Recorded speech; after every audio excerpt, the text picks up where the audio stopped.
Mari kita membaca Kolose pasal 2 ayat 1 sampai 5. Kolose pasal kedua ayat 1 sampai ayat ke-5. Karena aku mau supaya kamu tahu betapa beratnya perjuangan yang kulakukan untuk kamu dan untuk mereka yang di Laodikia dan untuk semuanya yang belum mengenal aku pribadi. Supaya hati mereka terhibur dan mereka bersatu dalam kasih, sehingga mereka memperoleh segala kekayaan dan keyakinan pengertian. Berarti mereka memperoleh pengajaran yang benar dan mengenal rahasia Allah, yaitu Kristus. Di sini pengenalan yang sejati akan Kristus. Sebab di dalam Dialah tersembunyi segala harta hikmat dan pengetahuan. Hal ini kukatakan supaya jangan ada yang memperdayakan kamu dengan kata-kata yang indah. Berarti ini ajaran yang salah.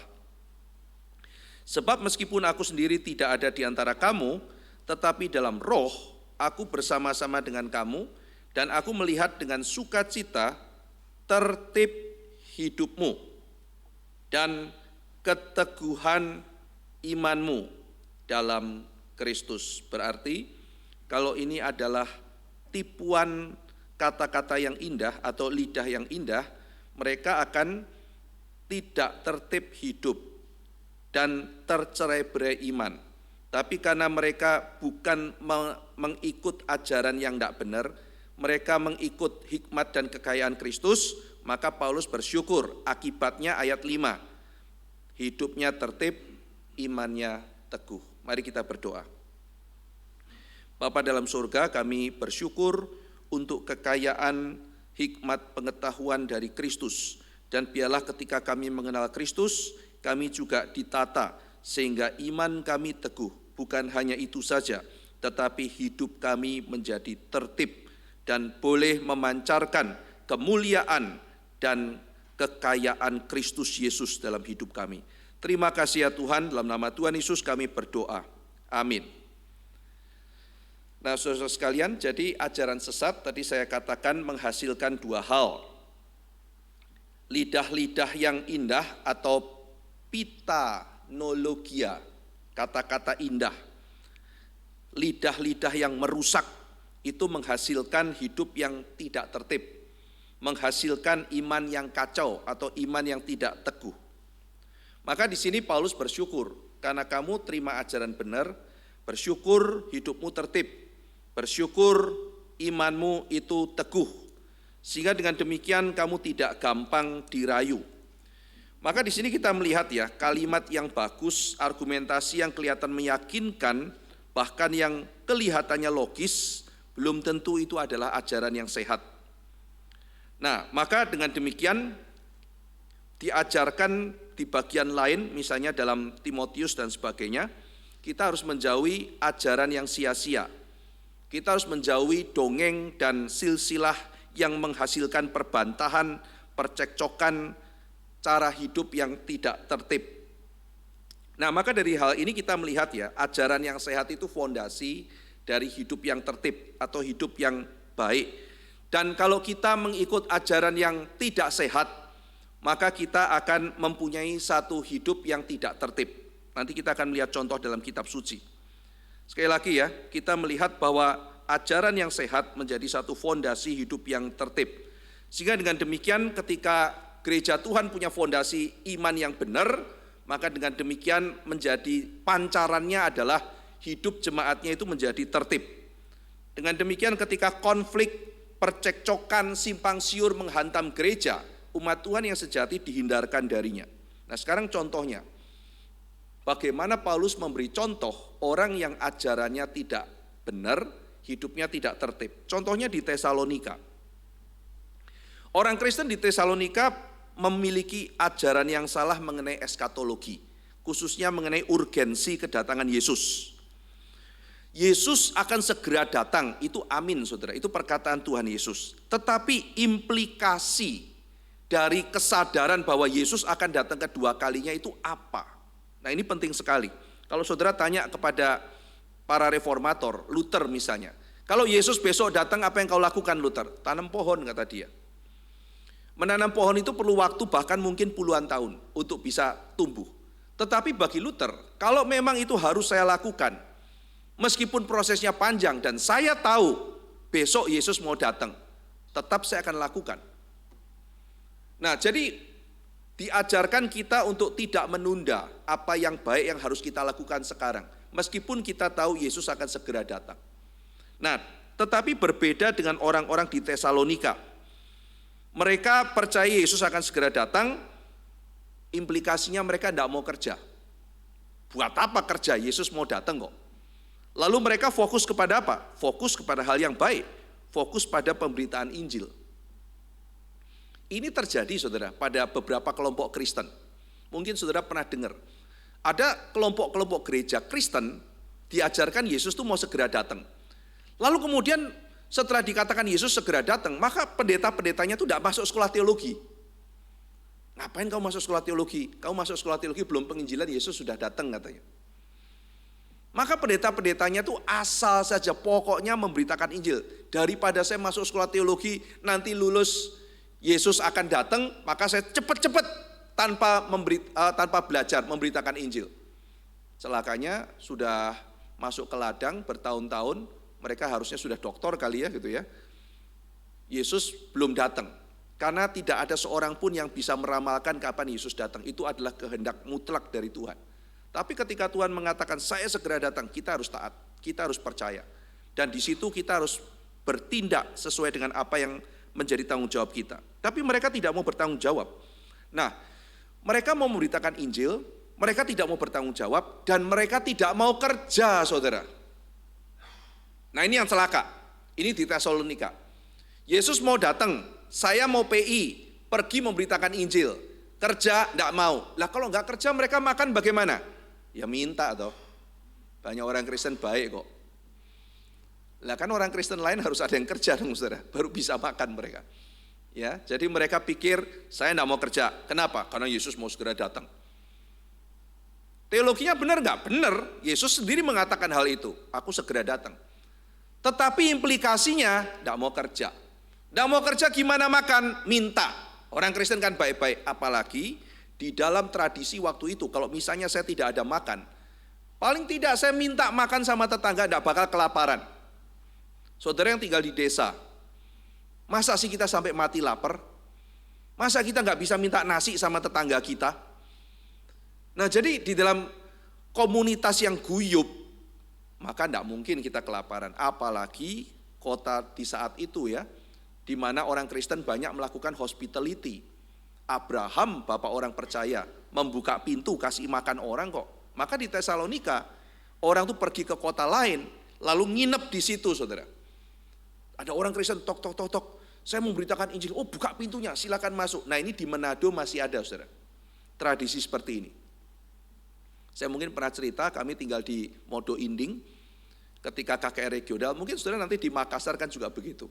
Mungkin tinggal di rumah penduduk. Penduduk itu begitu dengar saudara mau memberitakan Injil, dia buka pintunya. Ada yang tidak mau dibayar. Mereka tidak mau dibayar. Mereka melakukan itu dengan cinta.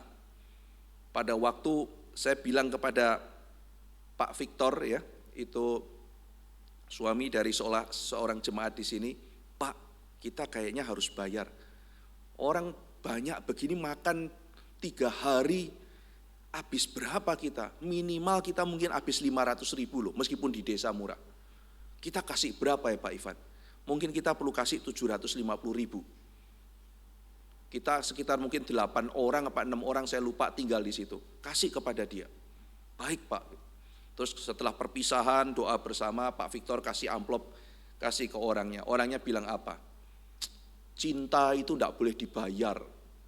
Cinta yang dibayar itu penghinaan. Wah luar biasa puitis ya saudara ya. Orang kalau pacaran dibayar kan marah pacarnya. Apa-apaan kamu gitu kan ya. Thank you ya hari ini ya. Saya betul-betul bersyukur boleh pergi makan malam sama kamu. Ini saya kasih bayaran. Kan ngamuk pacar kita. Kurang ajar kamu gitu ya. Cinta kok dibayar begini gitu kan ya.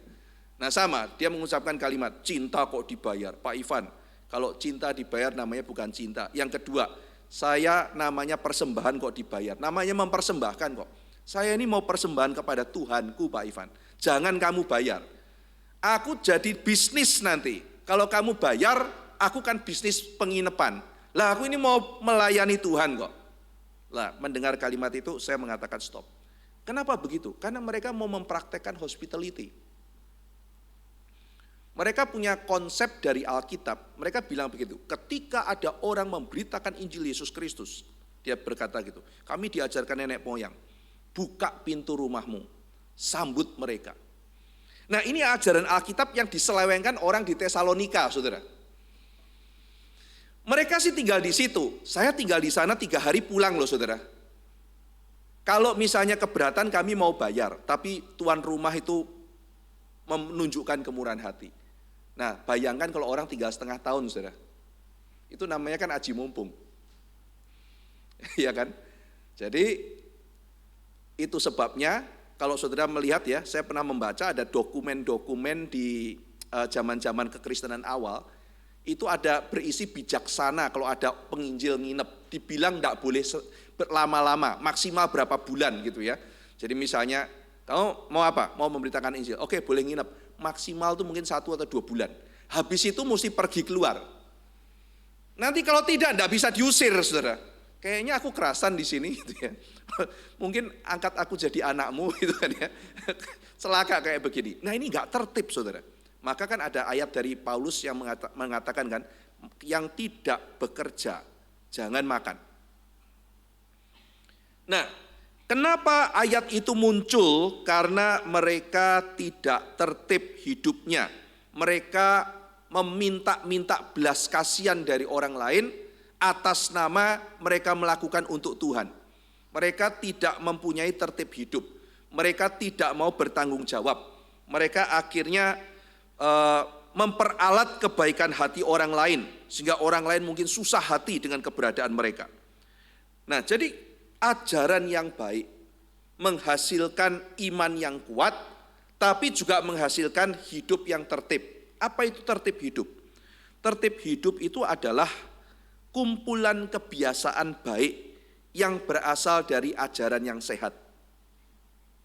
Sekali lagi saudara, tertib hidup atau hidup yang teratur itu adalah hidup yang baik, yang berasal dari pancaran ajaran yang sehat. Dan cara hidup ini terjalin mengarah kepada pengudusan.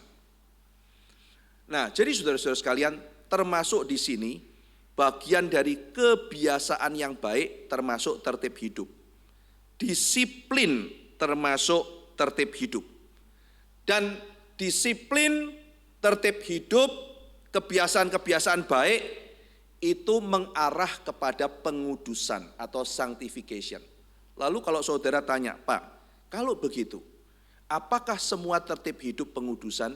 Jawabnya tidak. Apakah semua orang yang disiplin itu pengudusan? Jawabnya tidak. Karena ada orang yang disiplin, ada orang yang tertib tapi tidak rohani. Kuncinya adalah disiplin dan tertib hidup bisa mengarah kepada legalisme. Tetapi disiplin dan tertib hidup juga bisa mengarah kepada pengudusan. Ini bisa dua-dua. Jadi kalau orang mengatakan, disiplin, legalis lo. Tidak, saudara. Karena Paulus sendiri mengajarkan disiplin nanti. Aku melatih tubuhku. Saudara pakai cari di bahasa Yunaninya.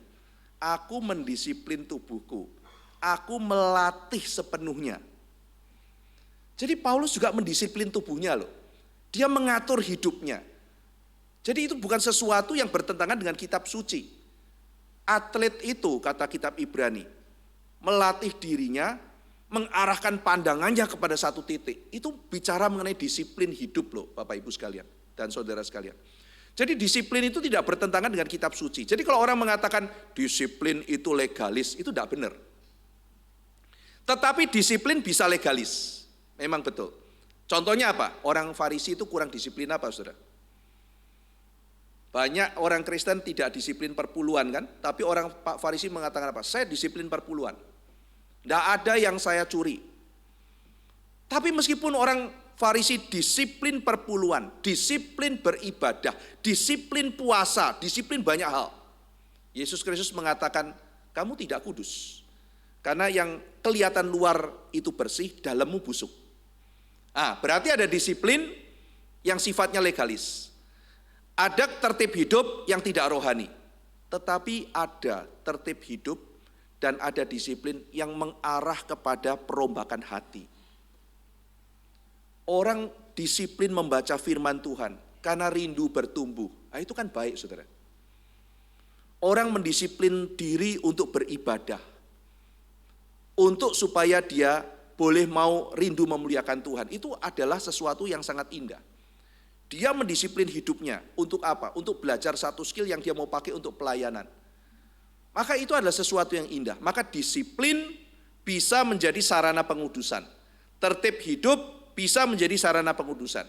Tetapi disiplin dan tertib hidup yang sama bisa menjadi legalis. Pertanyaannya adalah, apakah kita melakukannya di dalam anugerah atau melakukannya di luar anugerah?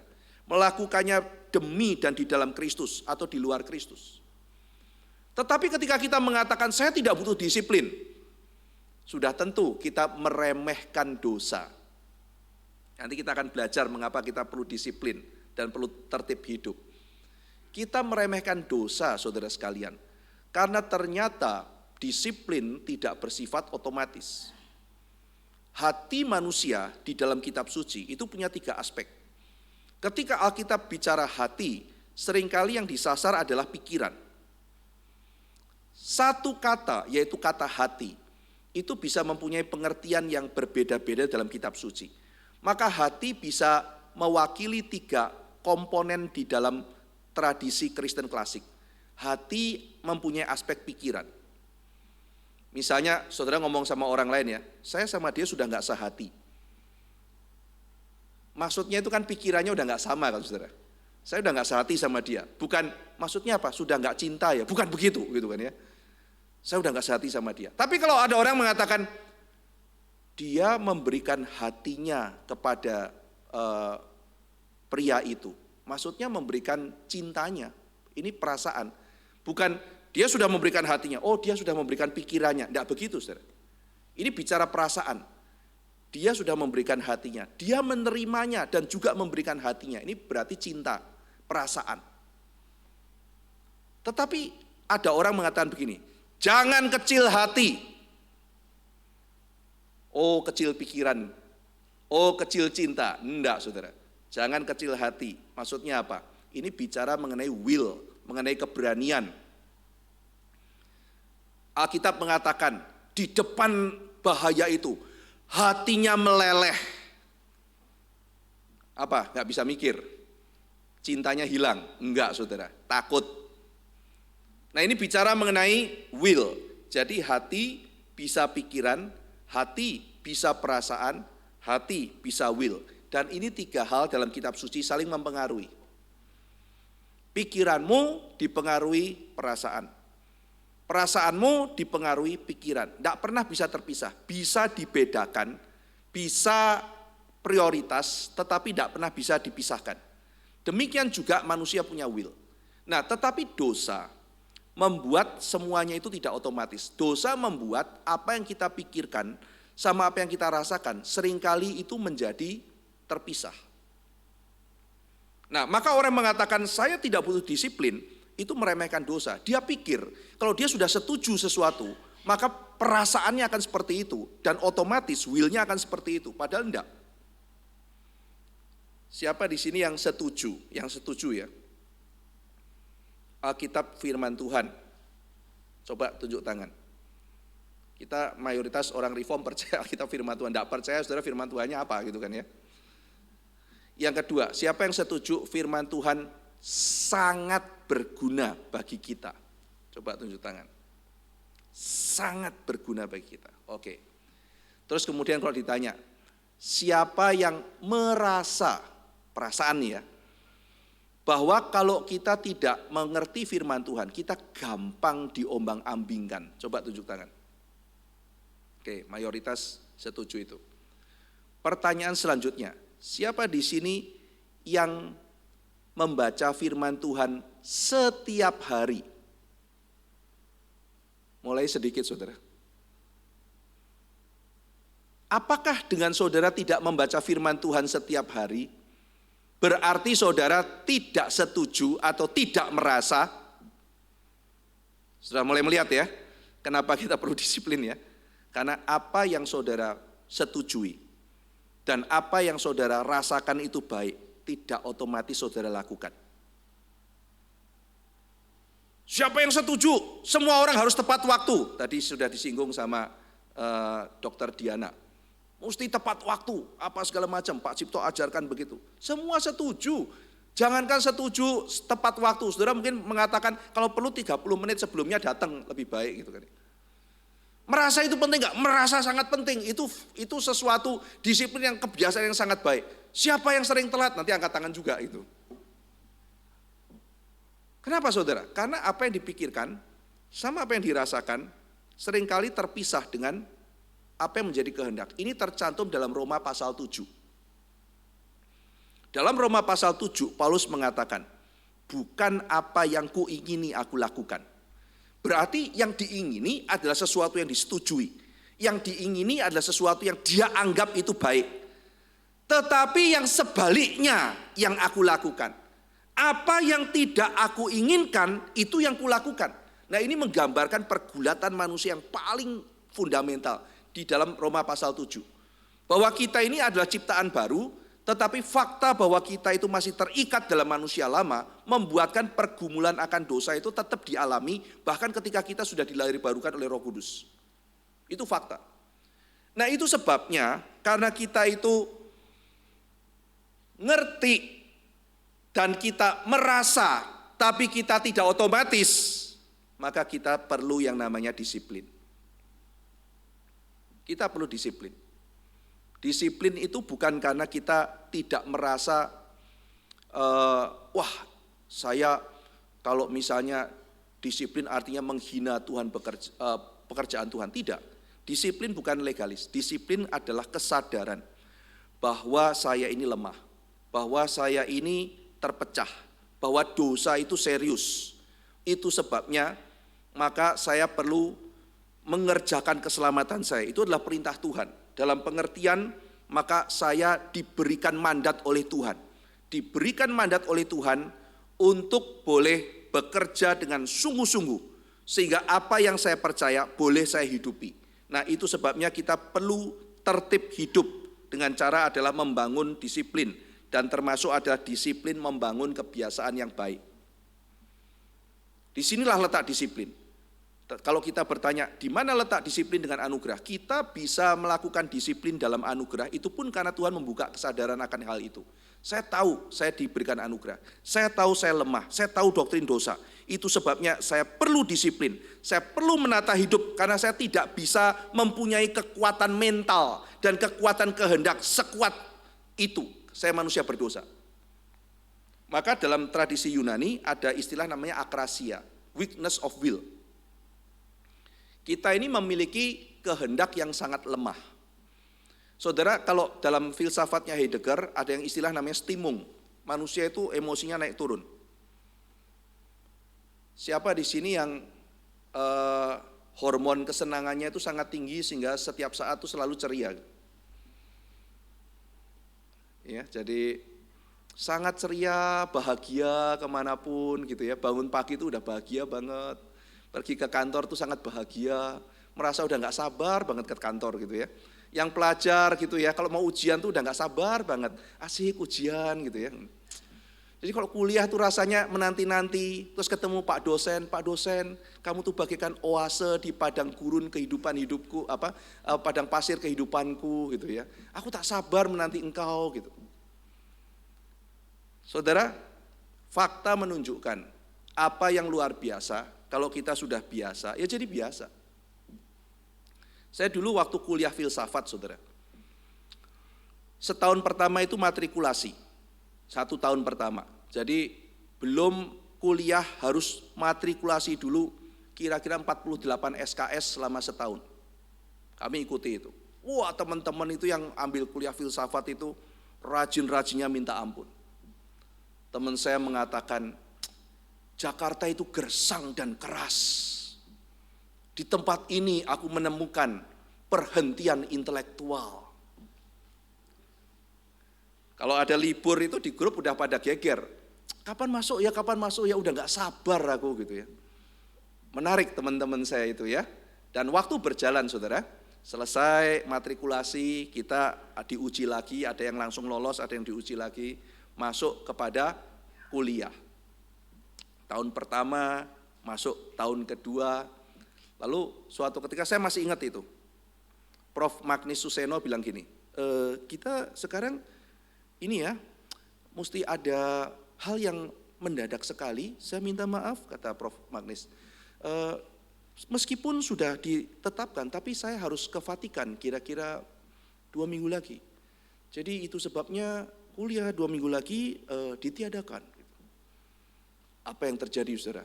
Para pencari spiritual seeker itu ya, intellectual seeker itu mengatakan asik gitu kan ya. Yes, libur gitu kan. Terus saya kan bilang, Mbak, katanya oase intelektual gitu ya. Cupek masih fun gitu ya, banyak kerjaan gitu. Sudah lihat ya, bahkan orang-orang yang sangat suka, sangat hobi di dalam satu hal, yang sangat seneng, tetapi ada satu momen di mana dia mengatakan, enggak, aku enggak suka. Manusia itu tidak konsisten saudara. Jadi kalau saudara konsisten pada yang namanya mood, apalagi pelayanan berdasarkan mood, banyak orang mengatakan, saya kalau mau melayani tidak ada tegangan ilahi itu tidak bisa. Maaf, saudara nggak akan bisa melayani selama-lamanya. Nggak akan bisa. Siapa di sini yang setiap pergi pelayanan selalu ceria, segar, dan dengan semangat kerelaan memberi yang 100%? Enggak, banyak yang kepaksa kok. Kita ini manusia biasa. Apa yang menyebabkan kita terus konsisten? Yaitu disiplin dan tekad. Itu wajar. Ada satu orang bilang, Kak Ivan, gimana caranya ya melayani dengan 100% selalu segar? Saya bilang, kamu kayaknya tanya sama orang yang salah. Jadi saya harus tanya sama siapa? Sama Tuhan Yesus. Cuma dia yang bisa, saya nggak bisa. Saya ini berdosa dan kehendak saya terpecah. Ya, saya bangun pagi, aduh capek nih gitu kan ya. Tuhan Yesus bisa capek nggak? Dia manusia, dia pasti capek juga. Ya kan? Tetapi dia memiliki self control yang luar biasa dan kehendak yang 100% mutlak taat kepada Bapa. Saya tidak. Saya punya kehendak yang berdosa. Saya punya kehendak yang gampang sekali diombang-ambingkan. Nah, itu sebabnya saudara-saudara sekalian, disiplin bagi kita itu penting untuk kestabilan. Ya. Nah, ini menjadi kerangka di dalam kerohanian kita. Disiplin itu adalah sebuah proses pembiasaan. Istilahnya kalau dalam dunia kerja itu kita mengenal ada trainee ya, praktek, magang dan sebagainya. Jadi sesuatu proses pembiasaan. Kalau kita melihat tentara itu dibiasakan ya di dalam satu pola hidup tertib. Saudara kalau masuk camp tentara itu kan sekarang di Jawa Barat itu lagi ribut ya, ada anak-anak yang dimasukkan ke camp tentara. Kalau saya ditanya bagaimana pendapat saya, itu anak-anak sekolah Calvin itu biasanya kita masukin ke, dulu itu kita masukin ke marinir saudara. Jadi kalau saudara tanya ke saya setuju-setuju saja gitu. Karena tidak semengerikan yang dipikir orang saudara. Di situ tuh belajar disiplin sebetulnya. Misalnya tidur jam berapa, bangun jam berapa, makan itu seperti apa, diajari semua saudara. Jadi tata tertibnya diajari. Ya memang ada hal-hal yang tidak cocok untuk kehidupan orang sipil tentu saja, mereka militer. Tetapi paling tidak beberapa hari di camp itu mereka mempelajari sesuatu kehidupan yang rutin dan sering juga ketika mereka keluar, gaya hidup tertib itu membekas, saudara. Gaya tertib hidup itu membekas. Jadi kebiasaan itu sesuatu yang sebetulnya bukan mekanis, karena pertama kali kita yang men-set kebiasaan. Setelah kebiasaan jadi, kebiasaan yang men-set kita. Sekali lagi saudara, kita bebas untuk menyetel kebiasaan. Setelah kebiasaannya jalan, kebiasaan itu yang menyetel kita. Nah, jadi kita harus berhati-hati dalam membangun kebiasaan atau tertib hidup yang sehat. Tadi saya sudah membahas ada kebiasaan yang baik, ada kebiasaan yang buruk. Ada disiplin yang membawa kepada pengudusan di dalam Kristus. Ada disiplin yang menjauhkan kita dari Kristus. Ada kebiasaan yang menuju kepada pengudusan. Ada kebiasaan yang berdosa. Kebiasaan scrolling nggak jelas. Itu tentu saja tidak membawa kepada pengudusan. Kebiasaan ngintip-ngintip medsosnya orang karena kepo, lalu kemudian komentar-komentar narsis. Kebiasaan kebiasaan punya akun palsu, lalu komentar yang sadis-sadis, itu tentu saja semua kebiasaan yang tidak baik. Itu kebiasaan berdosa. Maka ada kebiasaan berdosa, ada kebiasaan yang menuju kepada kekudusan. Nah, maka kita harus membangun kebiasaan yang baik, lalu kemudian membuang kebiasaan-kebiasaan yang berdosa. Nah, jadi kenapa kita pasti akan mengulang pola-pola? Jadi suka tidak suka, saudara. Saya tidak suka kebiasaan. Anda pun pasti akan punya kebiasaan. Siapa di antara kita yang tidak ada kebiasaan? Siapa di sini yang sikat giginya 2 kali sehari? Boleh tahu? Ya, ada sebagian yang 2 kali, mungkin ada yang 1 kali, ya itu nggak apa-apa sih. Gitu. Ya. Iya, tapi sebagian besar 2 kali. Permisi tanya, saudara belajar dari mana menggosok gigi kok 2 kali?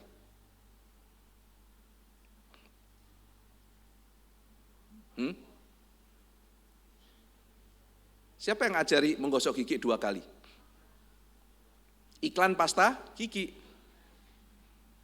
Benar, saudara belajar aja sejarah iklan. Saya kan sekolahnya iklan S1 saya. Itu adalah keberhasilan salah satu kampanye iklan sikat gigi. Sikat gigi sehari 2 kali. Tapi meskipun begitu kan tidak ada salahnya juga gitu. Karena ternyata setelah diteliti memang baik seperti itu, ya kan? Dibanding dengan yang sikat gigi 3 hari sekali. Iya kan? Jadi itu membangun sebuah kebiasaan yang baik, ya kan? Nah, jadi setiap kita punya kebiasaan.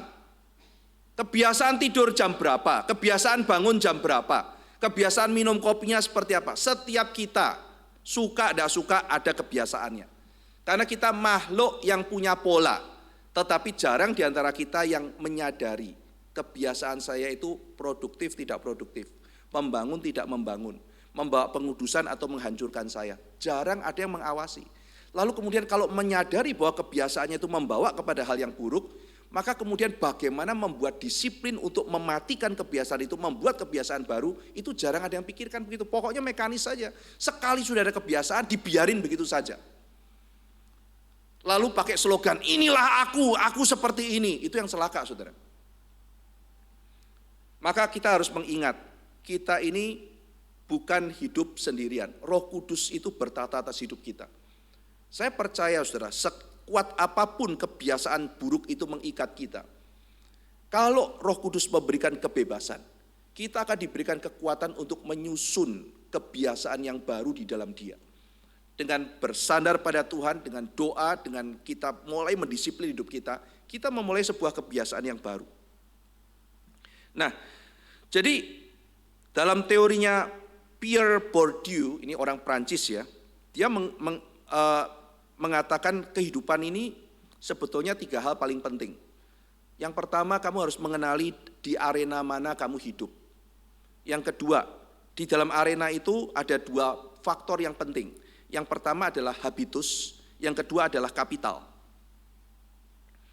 Kamu kalau mau sukses di dalam setiap arena kehidupan, kamu harus menyadari arenanya apa, habitus yang penting itu apa, kapital yang dibutuhkan itu apa. Misalnya saudara ya, ada arena namanya arena pendidikan. Habitusnya apa? Nah kalau saudara sekolah ya mereka yang rajin belajar kan, banyak membaca. Jadi literasi itu adalah habitus yang penting. Kalau saudara kuasai itu, habitus itu, maka Anda akan sukses di situ. Kapital apa? Dana. Sekolah kan perlu uang, saudara. Kapital berikutnya apa? Misalnya ekonomi, arena ekonomi. Habitusnya apa? Kemampuan membaca peluang. Lalu kemudian kemampuan untuk mengatur manajemen dan sebagainya. Kapitalnya apa? Misalnya kapitalnya teman, relasi, itu kapital. Ya, nah jadi saudara ada di arena mana? Arena bisnis, arena pendidikan, arena pelayanan, arena politik, arena keluarga. Nah setiap arena kita harus mengenali kapitalnya apa, tapi habitusnya apa. Namanya pelajar, habitusnya habitus gamers. Ya enggak cocok, saudara. Iya kan? Arena investasi, ya kan? Habitusnya adalah habitus misalnya keluarga ngirit. Ya enggak bisa, enggak berani dia. Ya kan? Jadi setiap tempat ada habitusnya. Setiap tempat ada kapitalnya. Kapital di satu arena enggak bisa jadi kapital di tempat yang lain. Demikian dalam kehidupan ini, saudara. Habitus itu sangat penting, kebiasaan sangat penting. Nah, kita harus mengenali, Tuhan, saya di dalam pelayanan, habit apa yang penting untuk pelayanan? Modal apa yang saya perlukan untuk bisa melayani Tuhan di tempat itu? Di dalam pekerjaan juga begitu. Ini pekerjaanku ini menuntut apa? Capitalnya apa? Knowledge misalnya, relation, integrity, karakter, apa ini? Capitalnya apa untuk bisa di situ? Makin besar capital, makin kemampuan untuk sukses itu lebih tinggi. Tapi capitalnya apa? Habitnya apa? Nah, di sini kita bukan pokoknya mau atur sendiri, tetapi kita menyadari setiap arena ada habitnya, setiap arena ada capitalnya. Dan dengan kita di situ, maka kata Pierre Bourdieu, kita bisa memahami bagaimana arena itu bekerja. Bisnis butuh habitus, kata dia, ulet, kreatif, pantang menyerah, fleksibel, up to date. Capitalnya apa? Capital ekonomi, relasi, capital intelektual, dan sebagainya. Nah, kita lihat ya, dalam arena pekerjaan pun habit itu sangat penting. Saya ambil contoh, saudara ya. Ada cerita begini. Ini sekali lagi ini namanya cerita, saudara ya. Ada satu orang itu bilang sama bosnya, bos, kenapa saya sudah kerja 10 tahun, bos tidak angkat jadi pemimpin, manajer, tapi ada orang kerja baru 5 tahun, orang itu bos angkat jadi pemimpin, kenapa? Bos bilang, oke, nih saya kasih uang, pergi ke pasar. Gimana bos? Tugasnya apa? Beli semangka. Pergi beli semangka. Habis beli semangka, datang, bos nih semangkanya, berapa harganya? Sekian. Kembaliannya berapa? Sekian. Bos nanya, kalau melon berapa? Lah bos kan nggak nanya melon berapa. Ya udah kamu pergi nanya, dia pergi nanya. Pergi nanya, beli melon, udah tanya harga melon, terus beli melon, datang, nih bos melon, oke. Manggis berapa? Kali ini dia pintar, saudara, dia udah catat semua harganya. Manggis sekian bos, oke. Kalau saya beli 1 truk harganya berapa? Wah, saya nggak tahu bos, saya nanya dulu. Dia pergi pulang nanya, baru kemudian kira-kira sekian. Oke, sekarang saya panggil manajernya itu, teman yang 5 tahun. Coba pergi ke pasar belikan semangka, oke. Dah dia beli semangka, datang ditanya, melon berapa? Oh melon harganya sekian, bos kalau beli 1 truk sekian dan sebagainya. Tapi bos ngomong-ngomong, ngapain kita datang? Dia bisa delivery loh bos, lagi pula dia nggak ada ongkir, dia begini. Jangan 1 kontainer juga bos, lebih baik dia caranya begini. Bos kalau mau ambil buah begini untuk seluruh karyawan, saat semua dijabarin. Lalu bos bilang sama yang 10 tahun, itu sebabnya dia jadi manajer, kamu tidak. Jadi di dalam sebuah arena tertentu, ada habit tertentu dan ada capital tertentu yang diperlukan. Ya, nah jadi saudara sekalian, disiplin itu bukan hanya untuk keluarga, disiplin untuk rohani, untuk keluarga, untuk gereja, dan untuk pekerjaan. Semua arena itu membutuhkan disiplin dan tertib hidup. Nah maka saudara sekalian, kita tidak cukup pintar, kita harus mempunyai kebiasaan yang baik dan disiplin yang baik. Saudara, banyak orang belajar Pak Tong itu belajar pinternya, tapi saudara mungkin jarang mendengar disiplinnya dia kayak apa. Apalagi waktu Pak Tong masih muda, itu udah kayak tentara, saudara. Pak Tong itu disiplinnya kayak tentara. Saya pernah waktu itu di Singapura, Pak Tong masih seger ya, masih bisa jalan sendiri. Pak Tong bilang, Ivan, bangunkan saya besok, karena mesti berangkat itu 5:30 pagi. Pesawat kalau nggak salah jam 7 atau jam berapa, pokoknya 5:30 pagi kita harus berangkat. Bangunkan saya 5:20. Ya kan? 5:20. Jadi Pak Tong waktu itu tidak ada handphone kan, tidak ada weker kan, saya nggak ada weker. Bangunkan saya 5:20, baik Pak Tong. Terus saya bilang sama almarhum Pak Yosep Cakra, Pak, apa bisa 5:20, 5:30 kita berangkat kok. Saya aja pasti bangunnya itu 4:30. Ya kan, siap-siap dulu, pakai kamar mandi dulu, apa segala macam, baru nanti bangunin Pak Tong gitu kan. Pak Yosep bilang gitu, lo pernah bangunin Pak Tong belum? Belum Pak, udah coba dulu. Ya. Kenapa Pak? Pak Tong kayak tentara, lihat aja gitu. Bener saudara. 4:20 saya ketok, tok tok tok, terima kasih, gitu kan ya. 5:30 jebrek keluar. Ya, mandi keluar 5:30. Kita berangkat, saya malah kaget kan. Kirain Pak Tong masih siap-siap, kita berangkat, wah saya cepet-cepet ambil barang itu. 5:30 tepat kita keluar. Kayak tentara. Suatu ketika lagi tunggu taksi sama Pak Anton Un. Kita dari Sunter mau ikut speak di Manggalawana Bakti. Pak Tong naik mobil keluar, buka pintu. Mau kemana kalian? Mau ke speak Pak Tong. Ikut. Ya. Wah, lumayan ada tebengan kan gitu kan ya. Naik gitu kan, gak usah bayar taksi. Udah di situ Pak Tong bilang, tapi saya mau pulang dulu, makan sebentar, ganti baju, lalu kemudian baru kita pergi. Kamu ikut saya ya, baik Pak Tong. Nah, rumah, set turun gitu ya. Sudah makan belum? Belum Pak Tong. Biasa kita jajan di Manggalawana Bakti gitu ya. Makan dulu, ikut sama saya, duduk.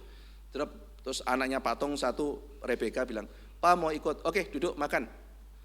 Keluarkan semua, Pak Tong lalu bilang, 2 menit. Ya. Nggak selesai saya tinggal, udah kita makan kan dulu. Lah kan 2 menit kita udah langsung tahu kan, makannya ya jangan banyak-banyak gitu ya. Pak Tong sebagai tuan rumah yang baik, anak muda makan yang banyak, waduh gitu kan ya. Sudahlah, cepat-cepat makan, 2 menit tepat, saudara lihat 2 menit maju. Ayo kita pergi, anaknya ternyata udah biasa, udah tep gitu dia jalan. Poin saya adalah kita tidak perlu seperti itu, saudara. Poinnya tidak perlu seperti itu, tapi maksud saya begini. Ternyata di belakang semua orang-orang yang besar itu bukan ngandelin bakat loh saudara, tapi ada disiplinnya nggak main-main, ya kan? 2 menit, ya 2 menit duduk plek jalan, betul-betul jalan, sangat presisi dengan waktu. Nah, jadi maksudnya adalah kalau kita sudah tidak ada bakat, kita pas-pasan, males-malesan pula, apa yang mau diandalkan dari kita gitu kan? Ya, jadi disiplin sangat penting saudara bagi kita. Nah, dalam Alkitab disiplin itu menggunakan kata enkratia. Enkratia, kratos kan pemerintahan. Enkratia itu diperintah oleh diri sendiri. Jadi self control, kita bisa memerintah diri kita sendiri. Kadang-kadang Alkitab menggunakan kata gumnos ya, melatih diri, gumnos. Gumnos itu train ya, train yourself misalnya, latihlah dirimu beribadah. 1 Timotius 4 ayat 7. Jadi disiplin digunakan istilah melatih diri. Kata gumnos itu, saudara tahu gimnastik ya? Iya kan? Gimnastik, gumnos dari kata itu. Jadi gumnos itu artinya adalah telanjang. Literalnya. Gimnastik itu tempat telanjang bersama. Jadi hati-hati ngajak orang Yunani nge-gym ya. Yuk nge-gym yuk, hah gitu ya. Saya orang Kristen gitu ya. Saya tidak mau telanjang bersama gitu. Loh kenapa kok gym itu tempat telanjang bersama? Zaman dulu orang olahraga khususnya gulat, itu kan tidak pakai baju. Iya kan? Zaman dulu orang olahraga itu tidak menggunakan baju. Karena olahraga dulu adalah ibadah pada dewa. Mempersembahkan otot-otot yang kekar itu kepada dewa Zeus dan sebagainya. Ya, maka itu ditulis juga di dalam Politeia kan, ketika Plato mengusulkan semacam kesetaraan gender, di mana dia mengatakan kenapa cuma laki yang olahraga, kenapa perempuan nggak olahraga juga? Diprotes kan, loh masa perempuan juga olahraga, lalu perempuannya juga nggak pakai baju kayak laki-laki, nanti banyak ketidaksopanan. Loh kenapa nggak sopan? Ya nggak biasa. Plato bilang lah dulu kamu olahraga nggak pakai baju juga nggak kebiasa, lama-lama biasa. Lah kalau perempuan begitu lama-lama juga biasa, begitu kan ya. Nah jadi di situ kita mengetahui gumnos itu mungkin pertama kali dari telanjang itu menjadi istilah karena olahraga. Jadi itu gulat dan sebagainya itu menggunakan gumnos. Ya akhirnya sekarang Gym itu menjadi istilah olahraga, kira-kira begitu. Tapi gumnos itu bergulat itu adalah olahraga yang menghasilkan keringat dan bahkan darah. Jadi ini istilah yang sering dipakai untuk pergulatan yang sangat kuat, saudara. Jadi ya saudara kalau lihat orang MMA itu, saudara yang mati-matian bertarung, kira-kira kayak begitu. Itu pakai kata gumnos kalau kata sekarang ya. Jadi sesuatu situasi latihan yang sangat meletihkan, spiritual sweat. Semua kebiasaan relasi yang diarahkan pada kesalehan, disiplin yang sungguh-sungguh. Nah maka bagi Paulus, mengikut Tuhan itu adalah melatih diri. Dia mengatakan saya melatih diriku sehingga diriku ini bisa dipakai untuk melayani Tuhan. Tidak menjadi halangan dalam pelayanan. Saudara melatih, mood saudara itu jadi halangan pelayanan atau tidak? Kita melatih supaya kemalasan kita tidak menjadi halangan dalam pelayanan. Ya, kita menjadi makin mahir. Kita melatih otot kehendak kita. Otot kehendak itu dilatih. Sehingga kita melatih untuk keluar dari sinful exercise, lalu kemudian masuk ke dalam Christian exercise. Bagaimana kita melakukan struktur daripada kehidupan yang baik. Nah, jadi saudara-saudara sekalian, ketika kita melakukan itu jangan lupa apa yang ada dalam Matius. Barang siapa setia pada hal kecil, Tuhan akan memberikan dia hal yang besar. Maka kebiasaan juga dimulai dari hal-hal yang kecil. Dari hal-hal yang kecil kita lakukan, lalu kemudian hal-hal kecil kita lakukan akhirnya menjadi besar. Dan kemudian kita juga berani menghadapi kesulitan demi kesulitan. Jadi kalau kita sudah menghadapi kesulitan dan kita sudah punya kebiasaan dalam menghadapi kesulitan, lama-lama mental kita akan makin kuat. Itu yang namanya otot kehendak. Ya, nah, makin besar otot kehendak, maka makin tangguhlah seseorang. Itu sebabnya orang-orang yang suka pecinta alam, yang mengalami kesulitan dan sebagainya itu, ketika pulang dia lebih tangguh dalam menghadapi kesulitan, gak gampang stres. Karena otot kesulitannya itu sudah dilatih.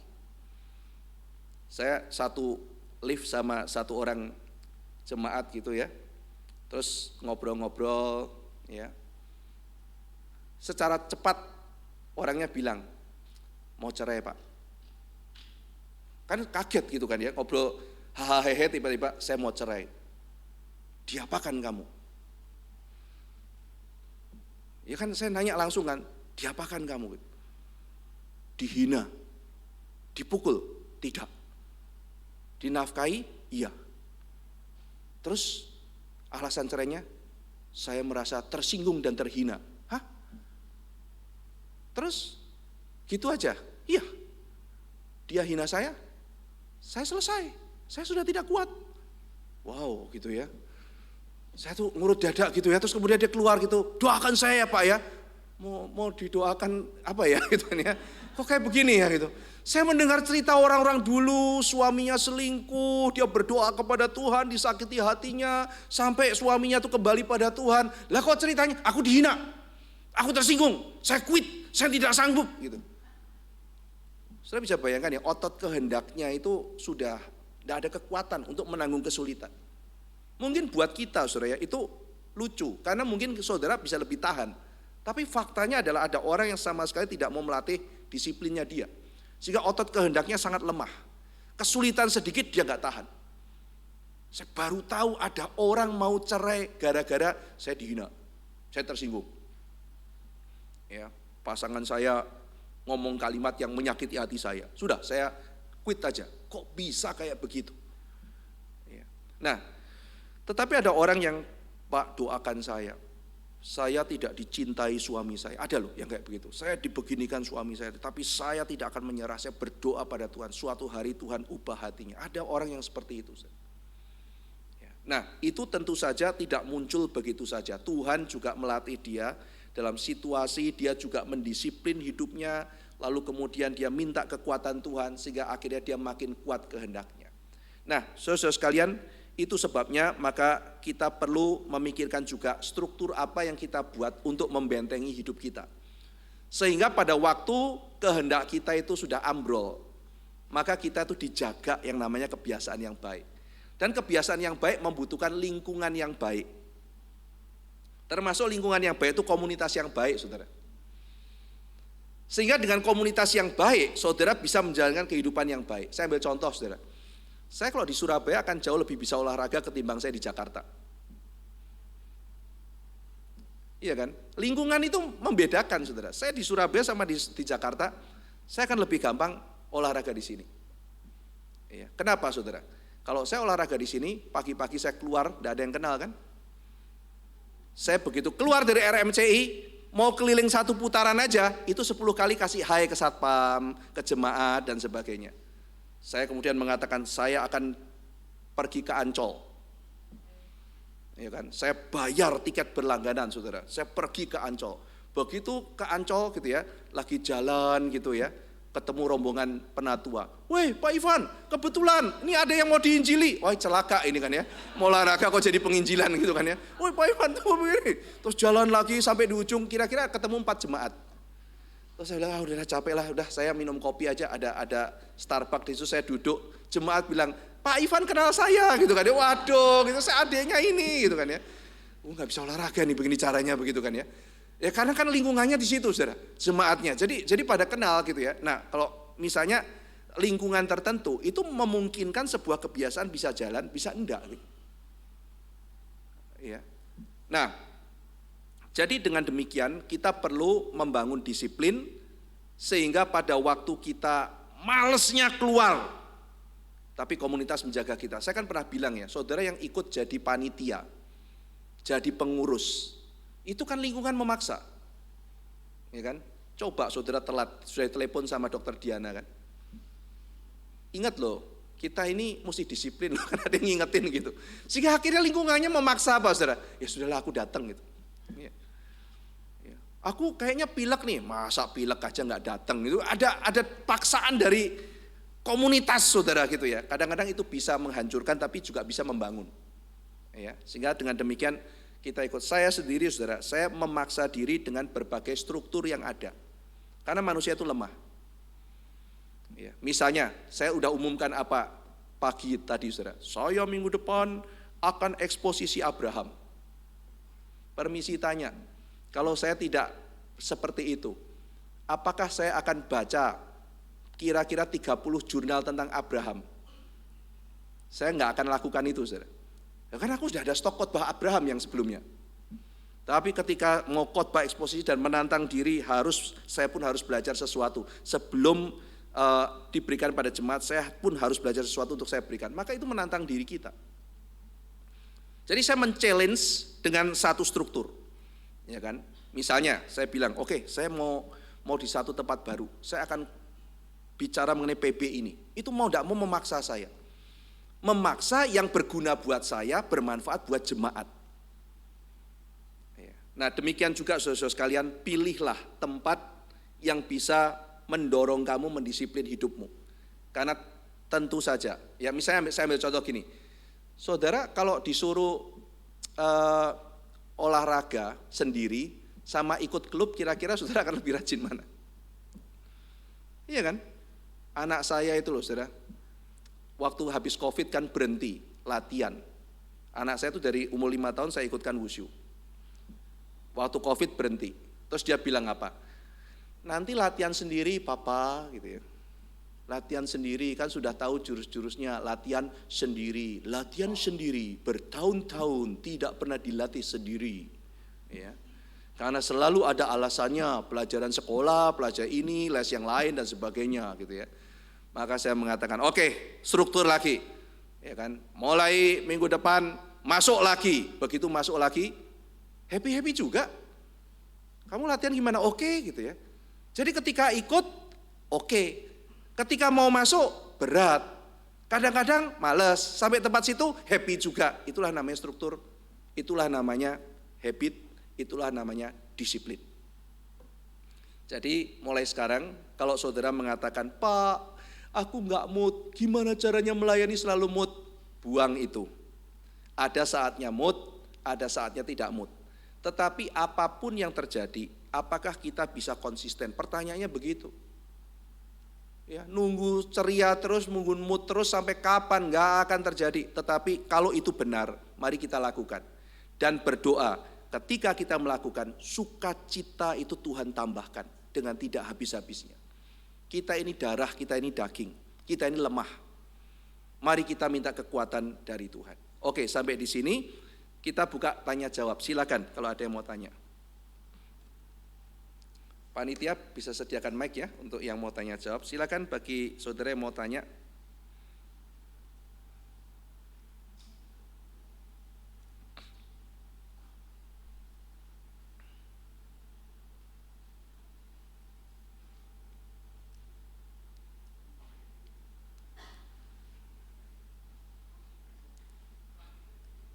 Ya, silakan. Ya. Selamat sore. Oh ya, Pak Ivan, ini mungkin pertanyaannya agak praktikal. Jadi saya pernah baca dari pidatonya psikolog sama researcher namanya Carol Dweck, kalau Pak Ivan familiar. Dia tuh bilang, yang tadi seperti yang Pak Ivan bilang, willpower kita itu sangat lemah. Dan maksudnya saya juga baca riset itu sangat gampang terombang-ambing sama kayak kecapean, mood, alkohol. Karena kan konteksnya orang barat. Terus dia bilang kalau misalnya kamu ingin membangun kebiasaan baik atau membuang kebiasaan buruk, nggak bisa ngandelin willpower, tapi harus merubah situasi, namanya situation modification. Jadi kalau mau diet, ya udah jangan beli snack atau snacknya ditaruh di belakang. Kalau misalnya mau lebih rajin membaca, taruhlah buku itu di depan kamu atau dimanapun. Nah, kalau misalnya baca Alkitab tuh gimana ya Pak? Saya karena sudah mencoba situation modification, Alkitab itu ditaruh di sebelah bantal saya, tapi tidak terbaca juga gitu. Jadi apakah ada, maksudnya dari Pak Ivan, kayak tadi kan yang Pak Ivan bilang ya, meskipun kita nggak mood, pelayanan tetap diterabas aja, tapi kalau pelayanan mungkin ada kontrol variabelnya ya, kayak kita karena mungkin ada rasa malu atau nggak enak sama orang-orang yang sudah meminta kita pelayanan, tapi kalau baca Alkitab kan accountability-nya kita, dan kadang Tuhan itu kan nggak langsung geledek nyambar kita kalau kita nggak baca Alkitab. Dari pengalamannya Pak Ivan sendiri, ada tidak maksudnya caranya gimana untuk membangun kebiasaan itu selain kayak ya berdoa of course, tapi cara praktikalnya gimana gitu. Thank you.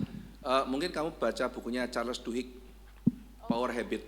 Oke, siap. Ya, nah di situ dia jelaskan mengapa manusia mengubah kebiasaannya.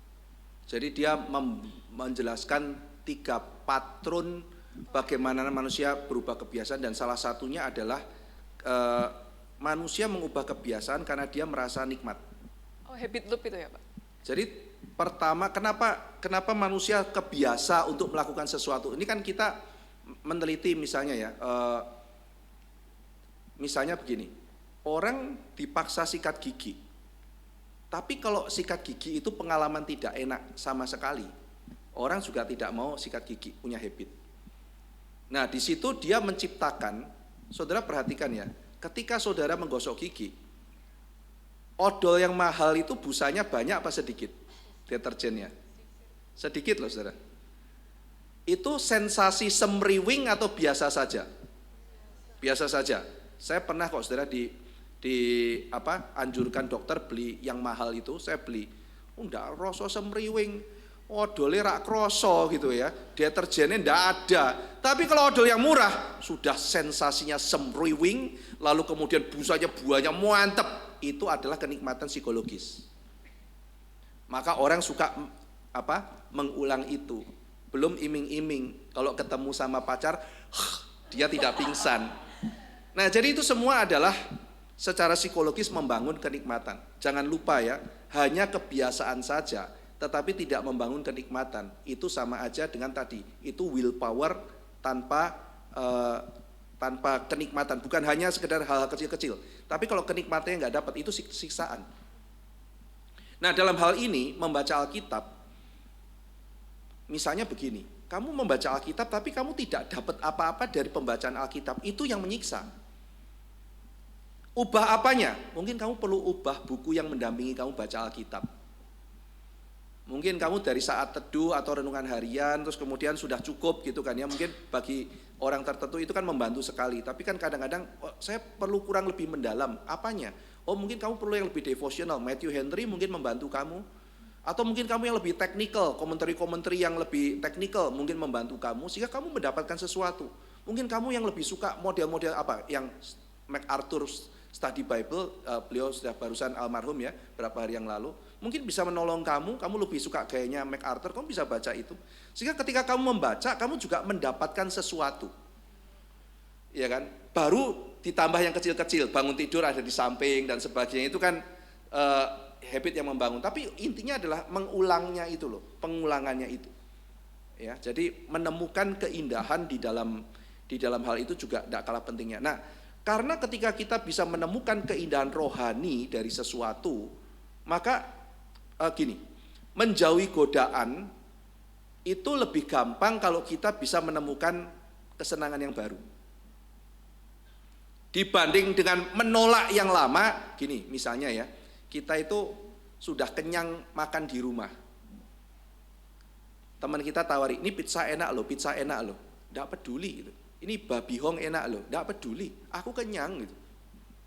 Tapi ini makanan ini enak banget loh, ini tuh wah lumpia yang terenak, cingur terenak di dunia gitu ya. Aku kenyang men gitu ya, tidak bisa aku kenyang gitu. Ini loh, tapi lihat warna merah, mau merah, mau hijau, mau kuning, tidak peduli aku, mau muntah aku lihat semuanya gitu. Sudah cukup begitu. Nah orang yang sudah cukup mau ditawar gampang kan. Bayangkan saudara intermittent fasting 48 jam. Pizza dingin juga disikat gitu kan ya. Ini loh pizza, waduh gitu kan ya, karena tidak ada kenikmatannya.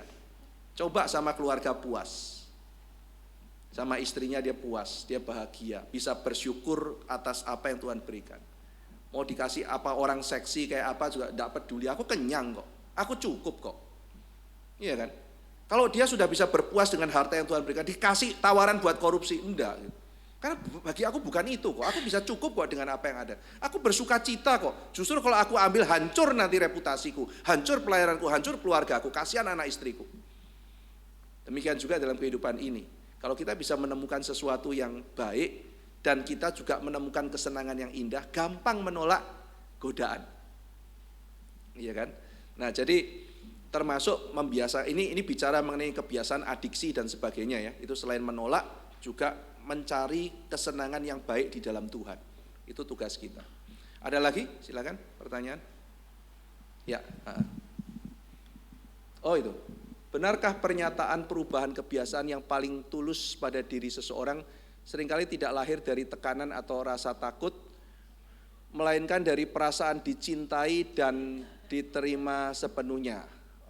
Jadi menurut saya justru perubahan kebiasaan itu bisa munculnya macam-macam ya. Tidak harus dari perasaan yang, jadi gini, Tuhan bahkan bisa pakai cara yang paling tidak tulus sekalipun untuk dibawa menjadi tulus. Ambil contoh, manusia biasanya berubah itu karena dua hal. Betul yang dibilang di sini, manusia berubah karena cinta. Tapi ada dua hal yang membuat manusia berubah, cinta dan takut.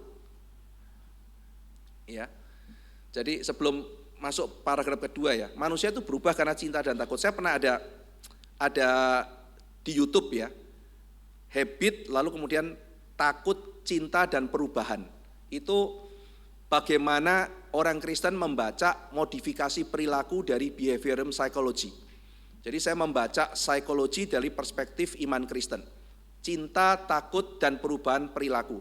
Tetapi ketika saya baru bahas takut, waktunya udah habis. Jadi cintanya mau minggu depannya COVID-nya sudah mulai agak hilang dan sebagainya. Jadi tidak dibahas. Nah di situ saya membahas perasaan takut itu bisa mengubah orang. Dan takut itu tidak tentu negatif loh. Alkitab kan mengajarkan takut ada yang benar kan, takut akan Tuhan misalnya, takut berbuat dosa. Ya, jadi takut itu ada yang benar. Ambil contoh begini saudara. Saudara takut membuat mama papa sedih, itu takut yang benar enggak? Itu takut yang benar loh. Takut membuat mama papa malu, itu takut yang benar. Karena saudara takut membuat mama papa sedih, Anda berubah, ya boleh toh.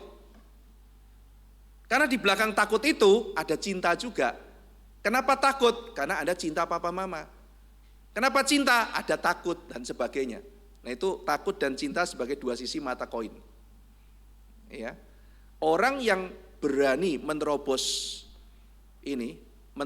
api, menyelamatkan anak, karena dia cinta anak. Dan dia sekaligus takut anaknya celaka. Dia jadi tidak takut bahaya, tapi dia ketakutan anaknya. Nah, jadi ini modifikasi cinta dan takut ya. Jadi ini masalah takut ditaruh di mana. Jadi manusia bisa berubah karena cinta yang tulus, tapi manusia bisa berubah juga dengan takut. Bersyukur kalau takut yang benar. Ambil contoh, anak sekolah itu biasanya malas belajar sampai 2 minggu sebelum ulangan umum. Kenapa saudara?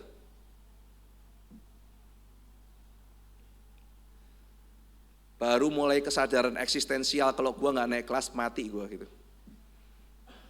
Lalu rajin, tapi tetap nggak naik. Terus orang tuanya datang ke sekolah, ya kan saya 30 tahun ngajar lah, apalah drama kayak begitu. Anak saya sudah berubah Pak Ivan, kenapa tetap tidak naik kelas? Iya ibu berubah 2 minggu gitu kan ya. 1 semester, 1 tahun berubah 2 minggu, nggak cukup ibu gitu. Jadi kucing itu kalau dudukin paku belum kerasa sakit, dia nggak gerak. Sampai dia sakit baru dia itu. Jadi manusia kalau belum mengancam hidupnya dia nggak akan berubah. Ya, sampai terancam baru rasa takut gitu ya. Nah, sebaliknya juga manusia digerakkan karena rasa cinta. Jadi memang 2 hal itu yang menggerakkan manusia, cinta dan rasa takut. Maka dalam psikologi itu dimanfaatkan. Ada rasa takut yang dimanipulasi namanya FOMO. Ini sekarang saya kesel banget tuh di Facebook tuh semua itu loh yang lagi garis-garis merah itu loh saudara.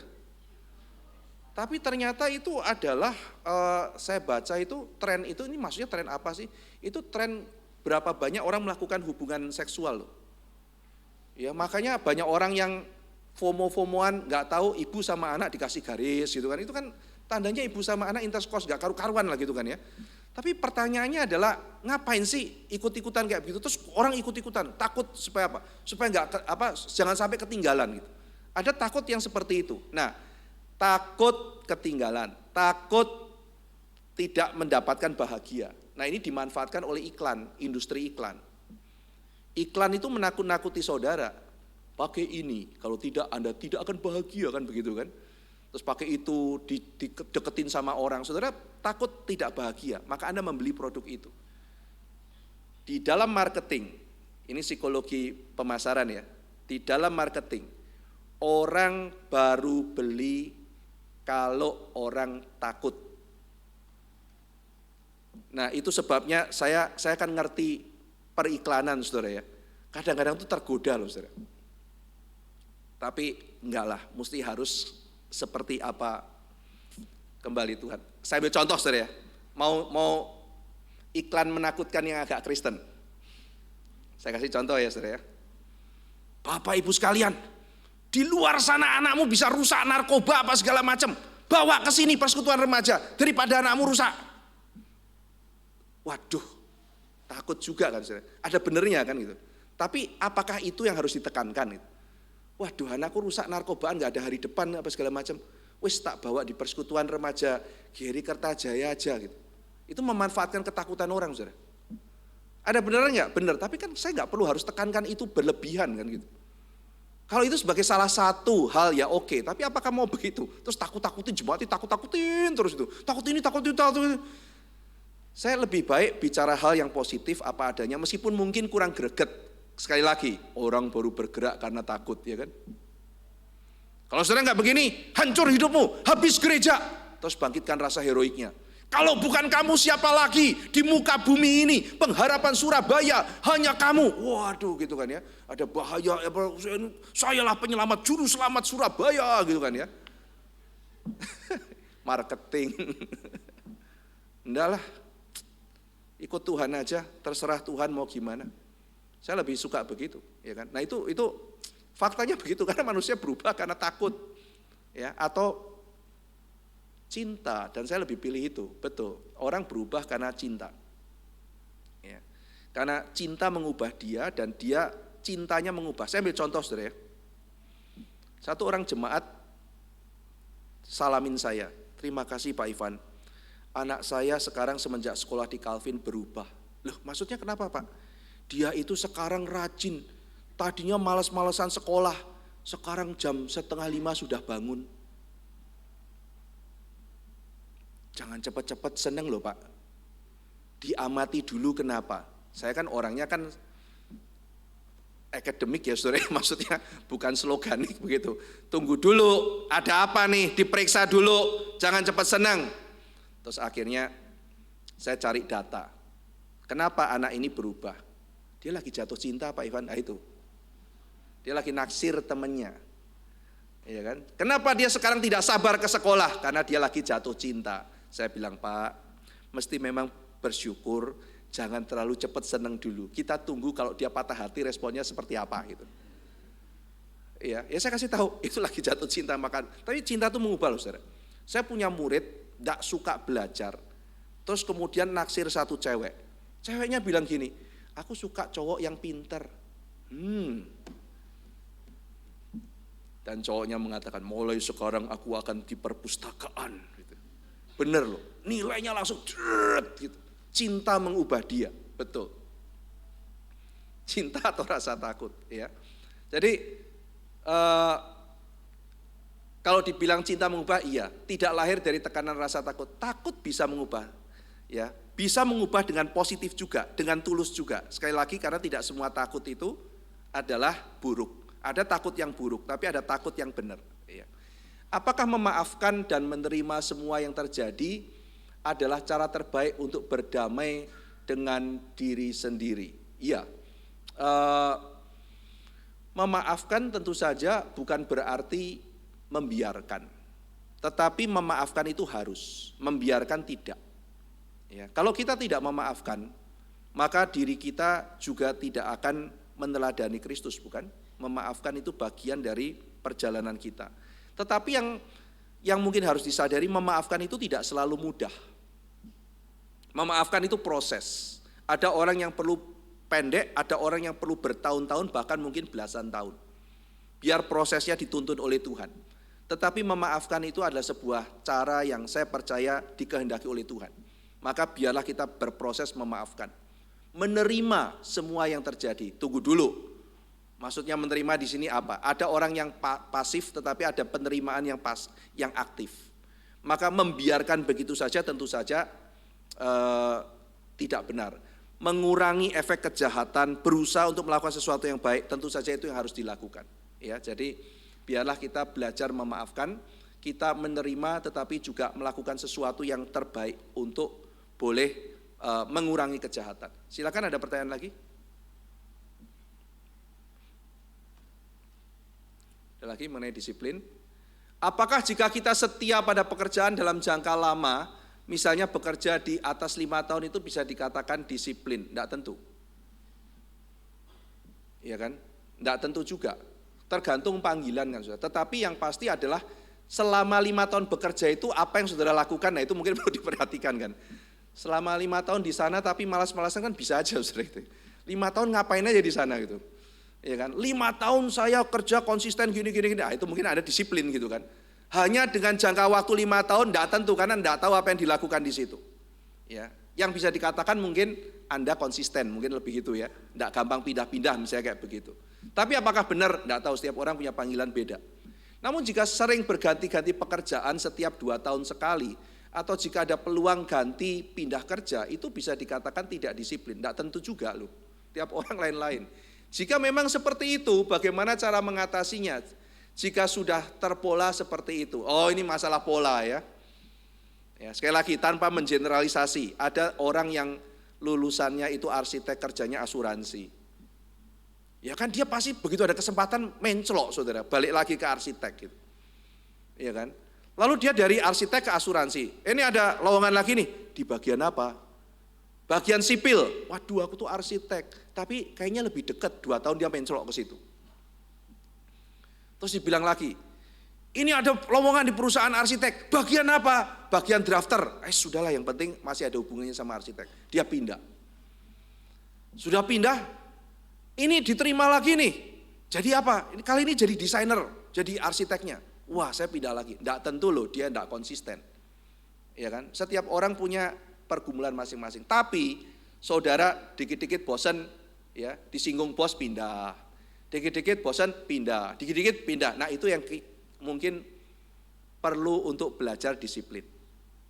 Ya, saya punya satu jemaat yang menceloknya itu luar biasa. setengah tahun pindah, setahun pindah. Terus kemudian pelayanan bareng saya. Mau keluar saya pegang, tak gondeli gue gitu. Ayo pegangin gitu, udah mau merontak gitu ya. Saya bilang, kamu tuh punya kebiasaan tidak bagus. Kamu itu pertama kali masuk satu tempat karena katanya dipimpin Tuhan. Udah dipimpin Tuhan, kamu pelayanan, kamu bentur sama orang atau mulai bosan. Sudah mulai bosan, kamu merasionalisasi dirimu. Melihat ada panggilan Tuhan di tempat lain. Terus lu gembar-gembor sama semua orang. Lu dipanggil, dipimpin oleh Tuhan. Saya bilang, ngapain sih lu pindah-pindah aja. Seolah-olah kayak hidupnya itu dipimpin Tuhan yang kayak gimana. Terus kemudian setelah bilang, Tuhan memimpin aku, menggerakkan aku, memimpin aku. Ngomongnya sama Pak Ivan gini, lu pindah-pindah aja. Tapi enggak saya kasih. Jadi akhirnya dia 2 tahun, rekor saudara di tempat saya. Pegangin gitu ya. Setelah 2 tahun benar-benar, tolonglah Pak Ivan, kali ini Tuhan betul-betul menggerakkan saya. Gitu ya, pindah. Sekarang enggak tahu, mungkin sudah 3-4 kali lagi pindah semenjak itu. Nah itu kebiasaan kurang baik. Ya, sudah pindah, masih rasionalisasi, bilang kehendak Tuhan dan sebagainya. Ya, jadi itu yang kita perlu disiplin. Nah itu kenapa Pak Ivan? Oh ceritanya macam-macam. Misalnya, ada orang yang tidak tahan rasa sakit. Jadi dia udah tahu nih performa kerjanya misalnya kurang bagus, dia bakal ditolak. Sebelum dia ditolak, dia menolak orang lain dulu karena dia nggak mau sakit. Saya pelayanan nih. Pelayanan saya kira-kira kurang disiplin. Saya mau ditegur atasan saya. Sebelum ditegur saya keluar. Ini tidak nyaman. Saudara seiman kurang begini. Aku keluar. Ya kan? Aku keluar bukan karena aku rohani atau apa. Takut sakit. Maka sebelum saya di-kick, saya kick dia dulu. Orang udah mau dikeluarin. Saya keluar dari sini. Padahal udah mau dipecat. Iya kan? Nah, ada orang tipe kayak begitu. Kalau pacaran juga gitu, putus nyambung, mencelak sana. Dia udah gelagat mau diputus, saya yang putusin kamu. Karena dia udah gelagat bentar lagi gue diputusin sama orang ini. Saya putusin dia dulu, sebelum saya diputusin sama dia. Nah ini orang yang tipikal mencelok karena macam-macam ceritanya. Nah ini orang yang seperti apa nggak tahu. Tapi apakah ada orang yang betul-betul pindah karena pimpinan Tuhan? Ya ada juga kan gitu. Seperti apa? Nah setiap orang lain-lain. Terakhir mungkin ada pertanyaan? Ada? Oh ada, silakan.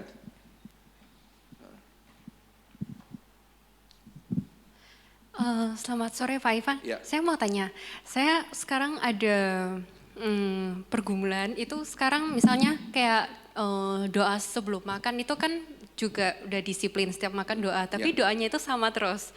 Jadi kadang-kadang udah menjadi kebiasaan, jadi nggak lewat otak langsung udah doa secara otomatis. Itu apakah harus berubah dan kalau harus berubah itu bagaimana caranya berubah? Thank you. Yang pertama bersyukur paling tidak sudah ada kebiasaan dari kecil yang berjalan, ya kan? Yang pertama bersyukur sudah ada doanya dibanding tidak doa, kan begitu kan ya. Yang kedua adalah bagaimana meningkatkan, bagaimana bertumbuh dari sesuatu yang sifatnya mekanis menjadi sesuatu yang lebih hidup, ya kan. Nah, tidak ada salahnya kita mengulang doa yang sama juga, karena tidak bisa juga setiap saat kita doa yang baru, ya kan. Ada saatnya mungkin doa kita sama, tidak apa-apa, selama rasa syukurnya baru, ya itu boleh. Karena kan begini, tentu saja kita bisa saja menambahkan hal-hal baru. Misalnya itu latihan doa mazmur. Jadi doa kita jadi lebih limpah gitu ya. Jadi kita misalnya mendoakan bersyukur untuk makanan, bersyukur untuk kesetiaan Tuhan, bersyukur untuk misalnya pemeliharaan Tuhan, bersyukur untuk kesehatan dari Tuhan, bersyukur untuk kesempatan ketemu dari Tuhan, bersyukur untuk kesempatan persekutuan. Itu ada banyak hal yang bisa didoakan. Tapi kalau kita ketemu orang itu terus, dan kemudian kita juga makan itu lama-lama kan juga habis kan. Kecuali saudara doa sendiri ceritanya bisa ngalor ngidul sama Tuhan gitu. Tapi kalau doa makan begitu yang lain kasihan enggak makan-makan kan gitu kan. Jadi doanya ya kebanyakan ya itu saja. Masa kita mengatakan Tuhan kami mau makan. Ketika aku memandang ya Tuhan koloke di depan ini gitu ya. Bersyukur untuk ayam ciptaan Tuhan. Terus kalau babi bersyukur Tuhan ada makhluk seperti ini. Meskipun tampaknya kurang indah, tetapi sungguh luar biasa rasanya. Kan nggak perlu juga kayak begitu. Karena kita doa sama. Tapi saya percaya kalau Kierkegaard bilang itu namanya repetisi. Repetisi itu mengulang rasa dan kedalaman. Ambil contoh begini.